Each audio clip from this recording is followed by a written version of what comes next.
2:17 a.m., Empire National Bank, Manhattan.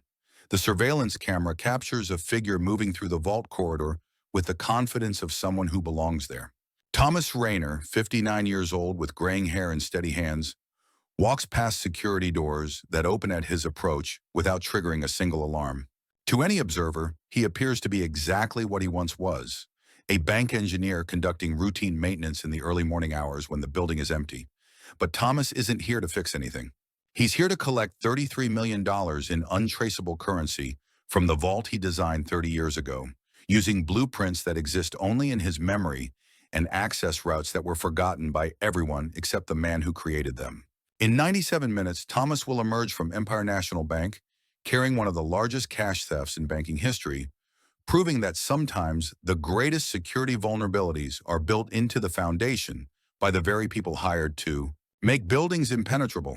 Subscribe now and hit that notification bell for more incredible true crime stories, and let us know in the comments if you think the perfect crime really exists.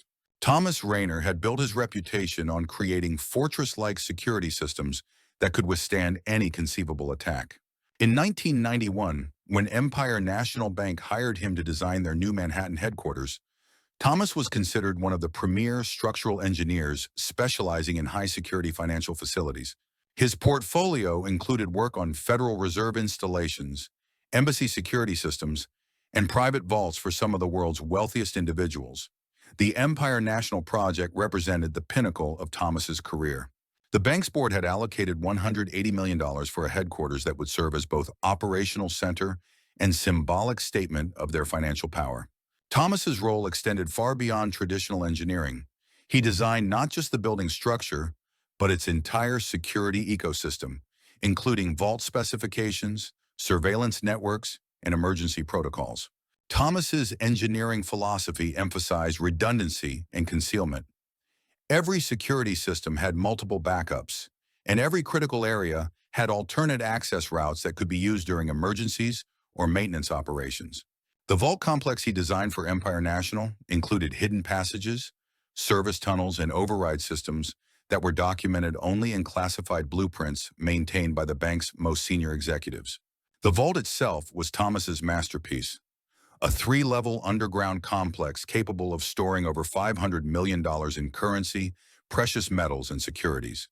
The primary access required biometric authentication from 3 different bank officers, but Thomas had also included an emergency egress system that could be activated during catastrophic events like building collapse or terrorist attacks. This emergency system included a reinforced tunnel that connected the vault to an abandoned subway maintenance area 6 blocks away. The tunnel was designed to allow evacuation of personnel and critical assets if the building's primary exits were compromised. Access to this tunnel was controlled by mechanical locks rather than electronic systems, ensuring functionality even during complete power failure. After completing the Empire National Project, Thomas moved on to other assignments, eventually establishing a small consulting firm that specialized in security assessments for regional banks and corporate facilities. His work was steady but unremarkable, providing a comfortable middle-class lifestyle, but nothing approaching the wealth of his former clients. Thomas's retirement in 2019 had been pleasant and uneventful. He and his wife Marla purchased a modest home in the Hudson Valley, where Thomas pursued woodworking hobbies and Marla tended a garden that had become her passion. Their savings were adequate for a comfortable retirement, and their health insurance seemed sufficient for normal medical needs.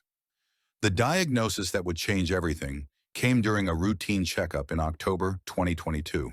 Marla's persistent fatigue and joint pain, initially attributed to aging and gardening activities, was revealed to be a rare autoimmune condition called systemic sclerosis.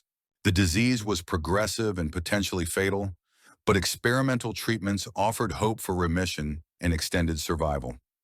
The financial reality of Marla's treatment was devastating. The experimental therapy required $420,000 upfront, with additional costs potentially reaching $800,000 over 2 years. Their insurance coverage was comprehensive for standard treatments, but excluded experimental procedures, leaving Thomas and Marla responsible for the entire cost. Thomas exhausted conventional options quickly.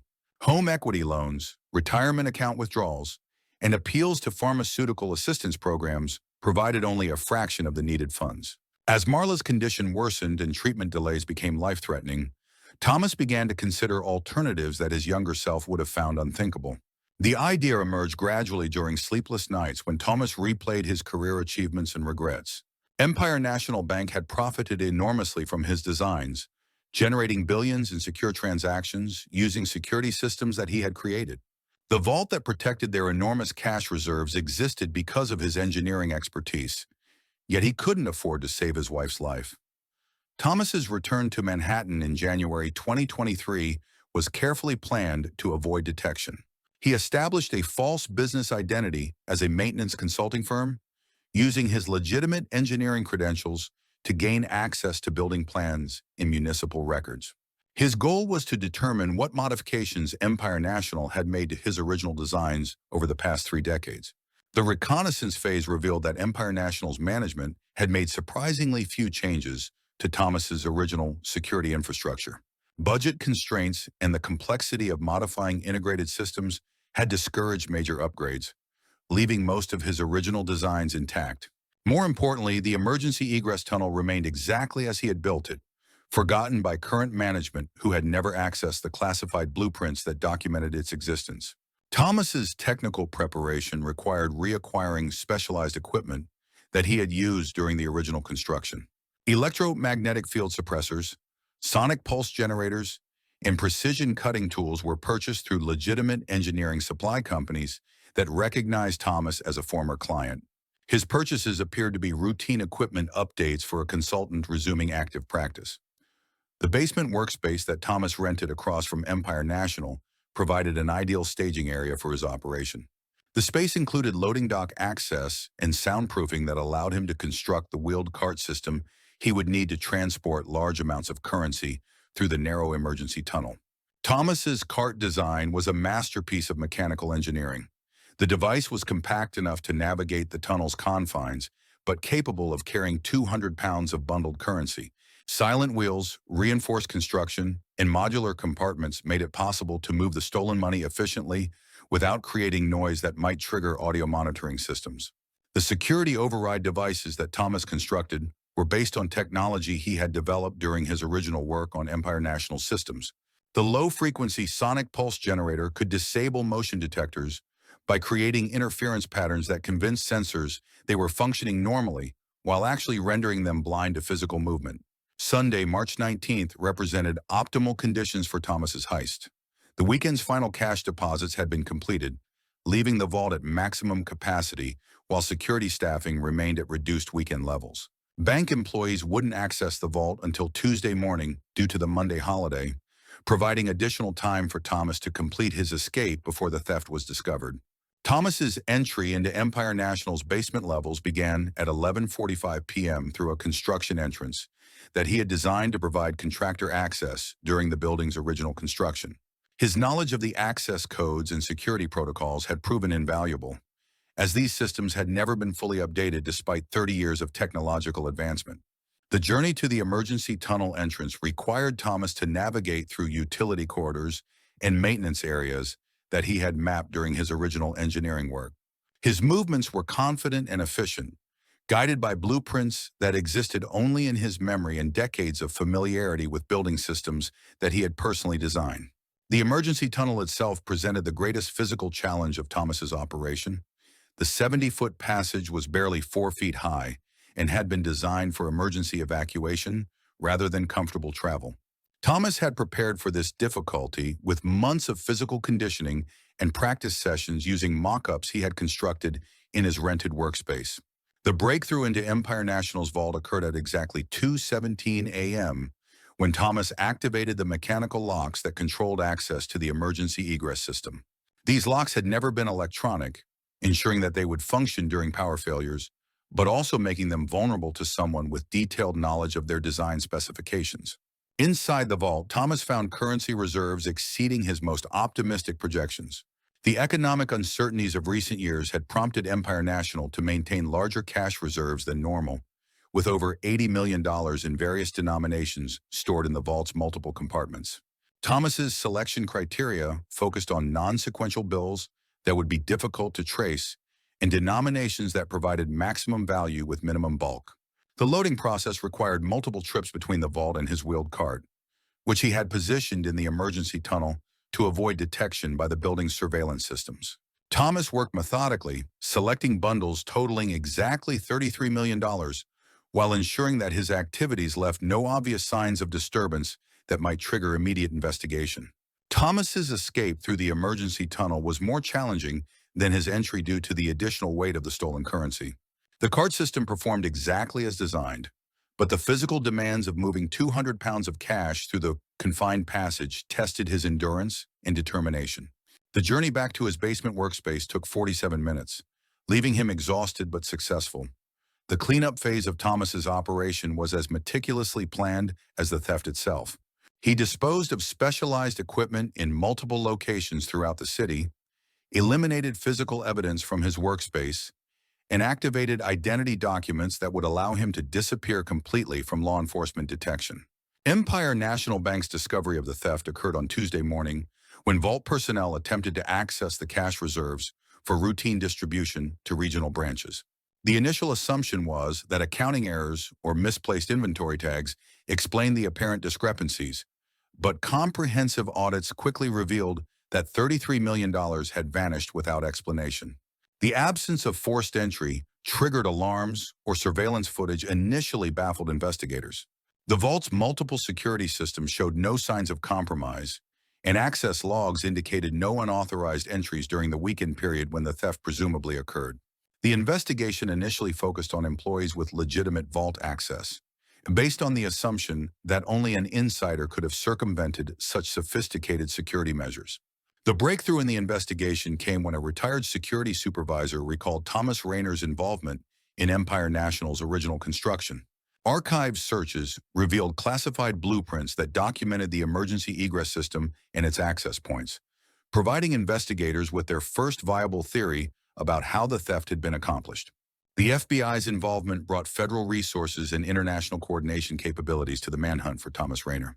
Special Agent Michael Harrison, who led the task force, recognized that Thomas's engineering expertise and decades of preparation time had enabled him to execute one of the most sophisticated bank thefts in law enforcement history. The investigation revealed that Thomas had liquidated his legitimate assets and established false identity documents months before executing the theft.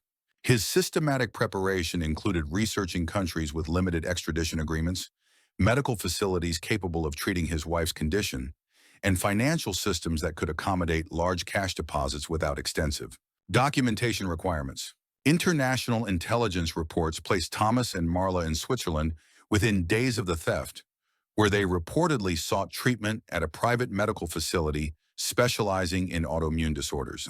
Swiss banking secrecy laws and the couple's apparent use of sophisticated false identities complicated efforts to confirm their presence or track their financial activities. The medical trail provided investigators with their most promising leads. Marla's rare condition required ongoing treatment from specialists with expertise in systemic sclerosis, limiting the number of facilities worldwide capable of providing appropriate care. Medical tourism databases and pharmaceutical distribution records became crucial sources of intelligence about the couple's potential whereabouts. Interpol's involvement in the case reflected the international scope of Thomas's escape plan and the sophisticated resources required to track individuals with his technical expertise and financial resources. Red notices were issued for both Thomas and Marla, with particular emphasis on monitoring medical facilities and pharmaceutical suppliers that might provide treatments for her condition. The $33 million in stolen currency has never been recovered, despite extensive international investigation and cooperation between multiple law enforcement agencies. Financial analysts believe that Thomas successfully converted the cash through offshore banking systems and cryptocurrency exchanges that make traditional asset tracing virtually impossible. The engineering expertise that enabled Thomas's theft has made him one of the most dangerous fugitives in FBI's history. His intimate knowledge of security systems, combined with substantial financial resources and sophisticated false identities, provides capabilities that most criminals could never achieve. Intelligence analysts compare his threat profile to state-sponsored operatives rather than typical bank robbers. The investigation uncovered that Thomas had been preparing for this possibility for years, even before his wife's diagnosis. Bank records showed he had been researching Empire National's current security protocols through legitimate consulting inquiries as early as 2019. He had submitted proposals for security assessments that were ultimately rejected, but which provided him with access to updated building specifications and personnel information. Digital forensics revealed that Thomas had used sophisticated encryption software to hide his research and planning activities. FBI computer specialists found remnants of deleted files containing detailed floor plans, guard schedules, and financial projections for various theft scenarios. The technical sophistication of his digital security measures rivaled those used by professional intelligence operatives.